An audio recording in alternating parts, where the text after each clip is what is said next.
Hello সবাইকে, তোমরা সবাই কেমন আছো? আজকে get ready with me video নিয়ে চলে এলাম তোমাদের কাছে। ডিউটি থেকে ফিরে এসে ফ্রেশ হয়ে একটু ড্রেস চেঞ্জ করে নিয়েছিলাম। তোমরা সবাই জানো যে আমি প্রফেশনালি নার্স, তাই খুবই রেয়ারেস্ট ছুটি থাকে আমার। এই ডিউটি করে করে এতটাই টায়ার্ড হয়ে যায় যে কোথাও বেরোনোরই সুযোগ হয় না। তাই আজকে ভেবেই রেখেছিলাম যে মর্নিং ডিউটি শেষে একটু ঘুরতে বেরোবো, সেটাই তোমাদের সঙ্গে শেয়ার করছি। যদিও এটা আমার ফার্স্ট মিনি ব্লগ পার্ট 1, পুরো ভিডিওটা তো শেয়ার করতে পারলাম না, তাই পার্ট 1-এর পর পার্ট 2টাও আসতে চলেছে। তোমরা সবাই সাথে থেকো। আমার ডিউটির সাথে সাথে পার্সোনাল লাইফ ব্যালেন্স করার, সব কিছু ম্যানেজ করার চেষ্টা করছি।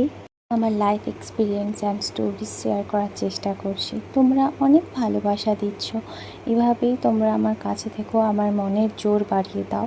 আমি হচ্ছে পারফিউম গার্ল। এই পারফিউমটা ভীষণ সুন্দর। এই ক্লাচারটা এতটাই অ্যাস্থেটিক ভাইব দেয় আর আমার এতটাই ভালো লাগে, নিজেকে আর আটকে রাখতে পারলাম না, তাই এরকম একটা ভিডিও করেই ফেললাম। এবারে রেডি হয়ে যাই পুরো লুকটা দেখানোর জন্য। কেমন লাগছে আজকের জন্য? আসি তাহলে, টাটা।